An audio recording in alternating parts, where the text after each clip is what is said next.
থামছেই না মৃত্যুর মিছিল। এবার রোগীবাহী অ্যাম্বুলেন্সে বাসের ধাক্কা, অন্তঃসত্ত্বা নারী সহ নিহত ৫, আহত অন্তত ৭। সিলেট সীমান্তে খেলার মাঠে জরিপ নিয়ে বিএসএফ এর সঙ্গে স্থানীয়দের উত্তেজনা, অনুপ্রবেশ ঠেকাতে বিজিবির টহল জোরদার। সুরক্ষিত আছে সীমান্ত, বললেন স্বরাষ্ট্র উপদেষ্টা। সক্ষমতা বাড়াতে চট্টগ্রাম বন্দরের উন্নয়ন প্রকল্প পরিদর্শন করছেন বিডা চেয়ারম্যান। গতি আনতেই বিদেশিদের দেওয়া হয়েছে কন্টেইনার হ্যান্ডেলিং, জানালেন প্রেস সচিব।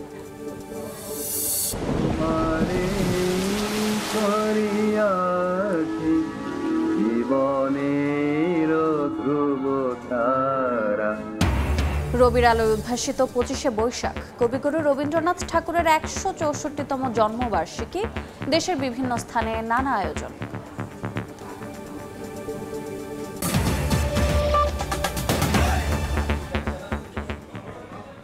বাংলার সময়, সঙ্গে আছে আমি রোজা চৌধুরী।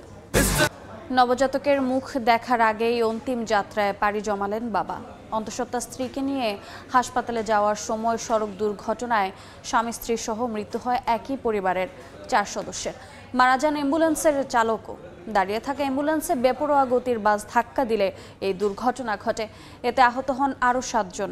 এদিকে গোপালগঞ্জের ঢাকা খুলনা মহাসড়কের মুকসুদপুরে পিকআপ নিয়ন্ত্রণ হারিয়ে গাছের সঙ্গে ধাক্কায় ৩ জন নিহত হয়েছেন।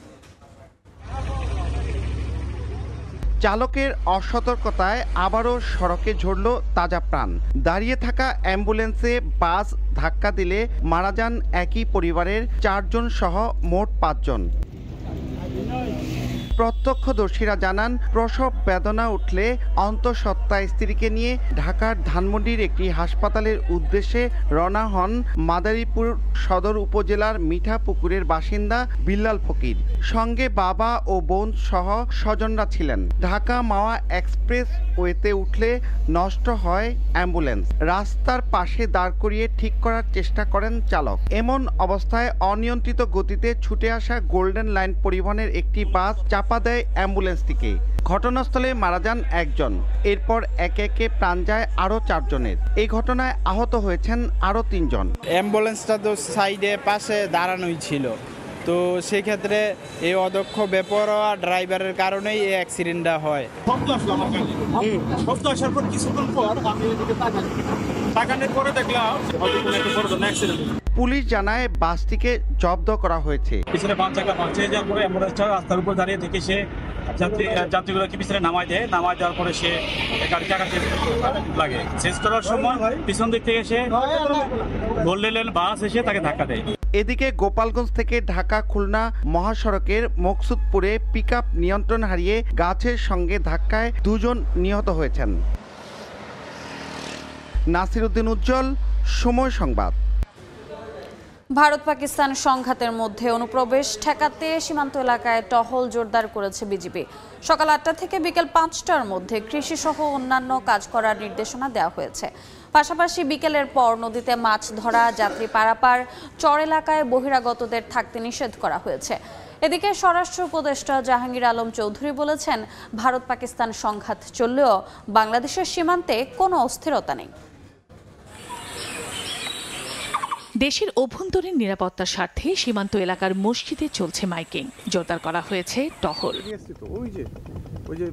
ভারত পাকিস্তান সংঘাতের মধ্যেই বুধবার সীমান্ত দিয়ে ১২৩ জনকে বাংলাদেশে পুশিং করে বিএসএফ। এমন পরিস্থিতিতে বাংলাদেশের নিরাপত্তা যেন বিঘ্নিত না হয়, সেজন্য রাজশাহী গোদাগাড়ির চর আশারিয়া দহসহ জেলার সীমান্ত এলাকার সব মসজিদে বিজিবির পক্ষ থেকে মাইকিং করা হচ্ছে। ঘোষণায় বলা হয়, ভারত ঘেঁষা সীমান্ত এলাকায় কৃষি জমিতে সকাল ৮টা থেকে বিকেল ৫টার মধ্যে কাজ শেষ করতে হবে। দলবদ্ধভাবে যাওয়া যাবে না মাঠে। সন্ধ্যার পর পদ্মা নদীতে নামা নিষেধ। ওই সময় খেয়া পারাপার ও মাছ ধরা বন্ধ থাকবে। সতর্কতামূলক ব্যবস্থায় সন্তোষ প্রকাশ করেছেন স্থানীয়রা। আমাদেরকে সতর্ক করেছে যে কেউ ভিতরে যাবেন না, যেহেতু এটা আমাদের জন্যই ভালো, যেহেতু আমরা এক জায়গায় ঝামেলা চলছে। রাজশাহীর সঙ্গে ভারতের সীমান্ত ৭৬ কিলোমিটার আর কাঁটাতারের বেড়া আছে মাত্র ১১ কিলোমিটার। এরই মধ্যে বুধবার রাতে অবৈধ অনুপ্রবেশের দায়ে গোদাগাড়ি ও চারঘাট সীমান্ত থেকে ৪ জনকে আটক করে থানায় সোপর্দ করে বিজিবি।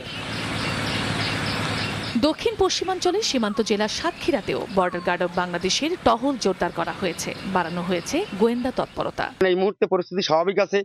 আমাদের এই যে বৈকারী যে এলাকাটা স্বাভাবিক আছে। এদিকে দিনাজপুরে এক অনুষ্ঠানে স্বরাষ্ট্র উপদেষ্টা জাহাঙ্গীর আলম চৌধুরী বলেছেন, ভারত পাকিস্তান সংঘাত হলেও বাংলাদেশের সীমান্তে কোনো অস্থিরতা নেই। সীমান্তের কৃষকরা নিশ্চিন্তে কাজ করতে পারবেন। এখানে কোনো ভীতির কোনো কারণ নাই। আমাদের এই বর্ডার সম্পূর্ণ সিকিউর। এখানে কোনো ধরনের কোনো সমস্যা নেই। তারা ভালোভাবে ধান কাটতে পারবে। এর আগে বুধবার অবৈধ অনুপ্রবেশ ঠেকাতে সব সীমান্ত জেলার পুলিশ সুপারকে সতর্ক থাকার নির্দেশ দিয়েছেন আইজিপি। সর্বোত্তম চেষ্টা করব। চন্দ্রা বিশ্বাস, ববি, সময় সংবাদ। আমাদের মৌলভীবাজারের কমলগঞ্জ সীমান্ত দিয়ে বাংলাদেশ অনুপ্রবেশের সময় 15 জনকে আটক করা হয়েছে। বুধবার কমলগঞ্জের ধলই সীমান্ত থেকে নারী পুরুষ শিশু সহ তাদের আটক করে বিজিবি।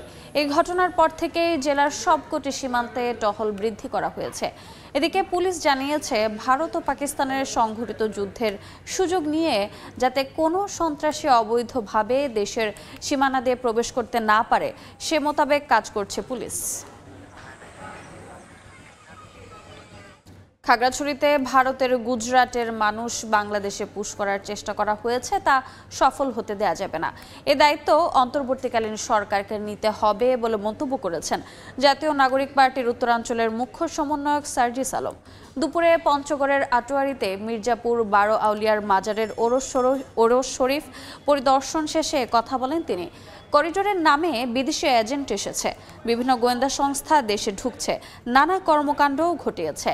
এই সুযোগ বাংলাদেশে হতে দেয়া হবে না, কঠোর হুঁশিয়ারি দেন সার্জিস। বলেন, পার্বত্য চট্টগ্রামের মতো গুরুত্বপূর্ণ জায়গায় করিডোর দেওয়ার আগে বাংলাদেশের জনগণের রায় লাগবে। যে রাজনৈতিক দলগুলো বাংলাদেশের রাজনীতি করছে তাদের রায় লাগবে।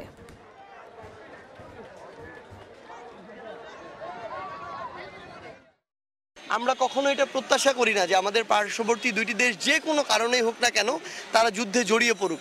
তাদের সাথে শুধু আমাদের বাণিজ্যিক আন্তর্দেশীয় সম্পর্কটা গুরুত্বপূর্ণ নয়, পাশাপাশি পরিবেশটাও তো গুরুত্বপূর্ণ। খাগড়াছড়ি সীমান্তে সম্ভবত যে সেখান থেকে প্রায় 50 ঊর্ধ্ব সেখানকার জেলা প্রশাসক জানিয়েছেন যে গুজরাটের মানুষ তাদেরকে পুশ করার চেষ্টা করা হচ্ছে বাংলাদেশের ভিতরে। এই রকম যে কোনো ধরনের অপচেষ্টাকে বাংলাদেশে সফল হতে দেওয়া যাবে না। এই দায়িত্ব ইন্টারিম সরকারের নিতে হবে। ইন্টারিম সরকারকে আমরা অনেক জায়গায় দেখছি যে তারা গুরুত্বপূর্ণ জায়গাগুলোকে কিন্তু অবহেলা করছে। এই জায়গা অবহেলা করার সুযোগ নেই। সিলেটের গোয়াইনঘাট সীমান্তে খেলার মাঠে জরিপ নিয়ে বিএসএফের সঙ্গে স্থানীয়দের উত্তেজনা তৈরি হয়। বাধার মুখে জরিপ না করেই ফিরতে হয়েছে দুই দেশের জরিপ দলকে। বিজিবির 48 বিজিবির অধিনায়ক লেফটেন্যান্ট কর্নেল নাজমুল হক জানান, নলজুরি খাসি হাওর এলাকার এই জমিটি ছিটমহল বিনিময়ের পর বিএসএফ নিয়ন্ত্রিত। তবে জায়গাটি খেলার মাঠ হিসেবে ব্যবহার করে আসছিল স্থানীয়রা। সকালে ওই জমিটিতে গেলে দুই দেশের জরিপ দলকে বাধা দেন তারা। এক পর্যায়ে তৈরি হয় উত্তেজনা। পরে জরিপ না করেই ফিরে যান জরিপ কর্তারা। বর্তমানে পরিস্থিতি শান্ত রয়েছে।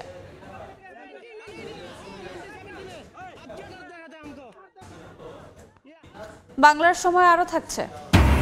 ভবন নির্মাণের রডের বদলে বাঁশ, যশোরে অভিযান চালিয়ে অভিযোগের সত্যতা পেল দুদক। ব্যবস্থা নেওয়ার দাবি স্কুল কর্তৃপক্ষের। ষড়যন্ত্র বলছেন ঠিকাদার ও এলজিইডি।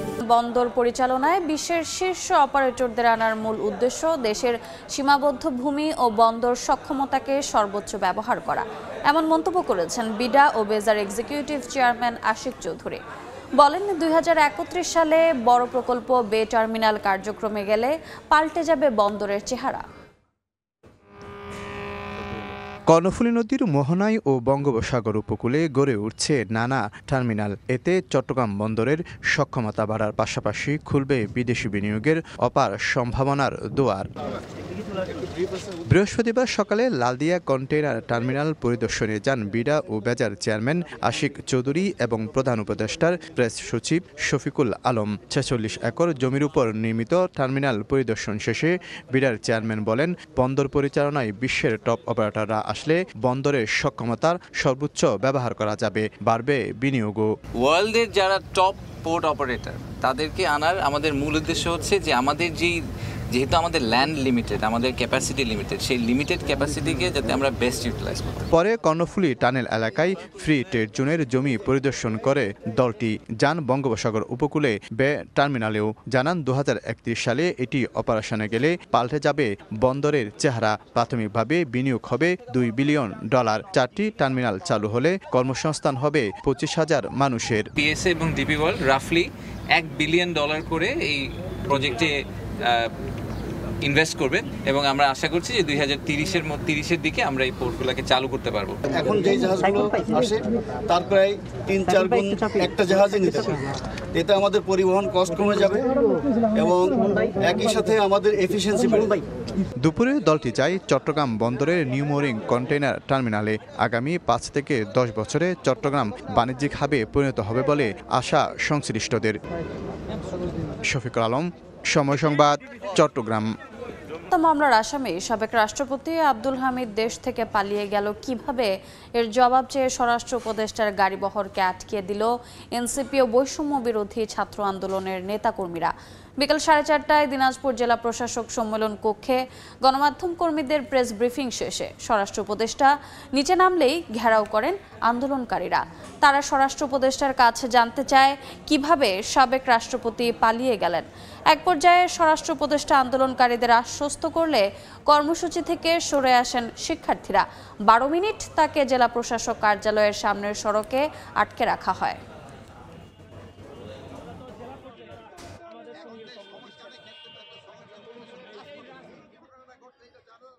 আমি অলরেডি ওই এখন যে গাড়িতে যাবো না কতটুকু আগাইছি হয়তো কিছু জানতে পারবো, বাট অবশ্যই একটা ব্যবস্থা নেওয়া হবে। এটা কোনো অবস্থা ছাড় দেওয়া যাবে না। এটা তো এই যে ঘটনাটা ঘটছে এটা যারা যারা জড়িত তাদের অবশ্যই শাস্তির আওতায় আনবে। আর যদি না হয় স্যার এটার বিপক্ষে তারা যদি শাস্তির আওতায় না আনে সেই সময় আমি চলে যাবো। যশোরে খলসি সরকারি প্রাথমিক বিদ্যালয়ের ভবন নির্মাণের রডের বদলে বাঁশের চটা ব্যবহারের অভিযোগ উঠেছে। রমজানের ছুটিতে বিদ্যালয়টি বন্ধ থাকায় ঠিকাদার ও এলজিইডির কর্মকর্তা এই অনিয়ম করেছে বলে দাবি বিদ্যালয় কর্তৃপক্ষের। দুদক অভিযান চালিয়ে অভিযোগের সত্যতা পেলেও ষড়যন্ত্রের দাবি করেছেন ঠিকাদার ও এলজিইডির কর্মকর্তা। মুন্সিগঞ্জে ট্রিপল মার্ডার মামলায় 3 জনকে ফাঁসি ও 5 জনকে যাবজ্জীবন কারাদণ্ডাদেশ দিয়েছেন আদালত। খালাস দেওয়া হয়েছে 10 জনকে। দুপুরে ঢাকার 3 নম্বর দ্রুত বিচার ট্রাইব্যুনালের বিচারক মাসুদ করিম এ আদেশ দেন। মামলার বিবরণে জানা যায় 2021 সালের 24 মার্চ বিকেলে মুন্সিগঞ্জ শহরের উত্তর ইসলামপুরে দুদল কিশোর তরুণের মধ্যে হাতাহাতি হয়। বিরোধ মেটাতে সেদিন রাতে সালিশ বৈঠক হয়। এ সময় প্রতিপক্ষের ছুরিকাঘাতে প্রাণ যায় ইমন, সাকিব ও মিন্টু নামে 3 জনের। নিহত ক্রীড়া সংগঠক মিন্টুর স্ত্রী খালেদা আক্তার পরদিন সদর থানায় মামলা করেন। 12 জনের নাম উল্লেখ করে অজ্ঞাত আরও 15 জনকে আসামি করা হয়। 18 জনকে অভিযুক্ত করে আদালতে চার্জশিট জমা দেন মামলার তদন্তকারী কর্মকর্তা। দীর্ঘ বিচারিক প্রক্রিয়া শেষে 3 জনকে মৃত্যুদণ্ড ও 5 জনকে যাবজ্জীবন কারাদণ্ডাদেশ দেন আদালত। দেখছেন বাংলার সময়। নাটোরে 15 মে গাছ থেকে আম ও লিচু নামানো শুরু হবে। আগামী 10 আগস্ট পর্যন্ত নাটোর জেলায় উৎপাদিত 14টি জাতের আম বাজারজাত হবে। জেলা প্রশাসক আসমা শাহিন জানান 15 মে থেকে স্থানীয় দেশীয় জাতের গুটি আম, 25 মে থেকে গোপালভোগ, 30 মে থেকে রানী পছন্দ ও ক্ষীরসাপাত, 2 জুন থেকে লক্ষণভোগ, 12 জুন থেকে ল্যাংড়া, 15 জুন থেকে আম্রপালি, 20 জুন থেকে হাড়িভাঙা আম বাজারজাত করা হবে। নদীতে ধরা পড়ছে ঝাঁকে ঝাঁকে ইলিশ। বেচাকেনায় সরগরম চাঁদপুরের বড় স্টেশন মাছ বাজার। আকার ভেদে কেজিতে দাম কমেছে 500 টাকা পর্যন্ত। স্বস্তিতে ক্রেতা।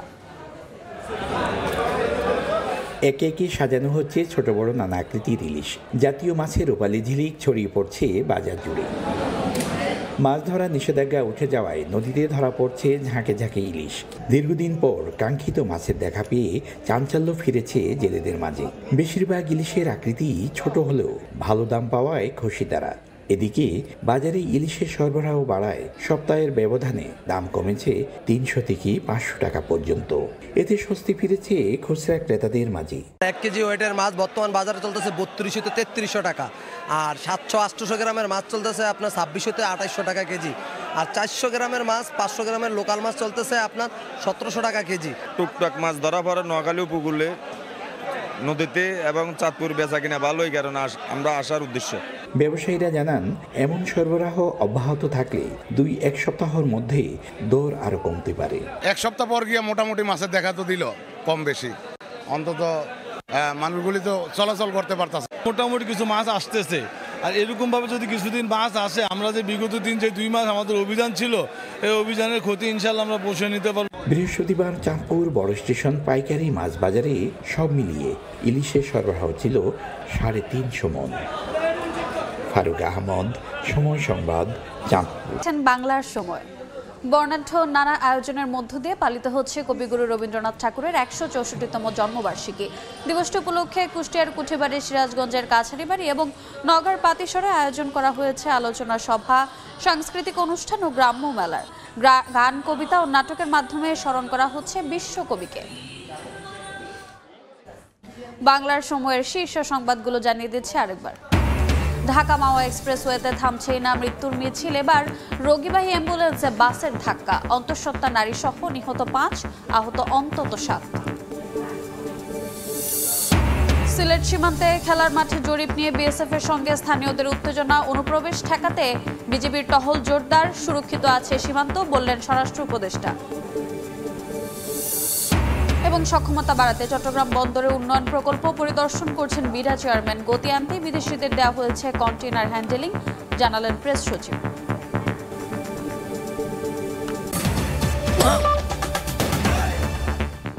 এ ছিল বাংলার সময়ে, সঙ্গে থাকুন সময়।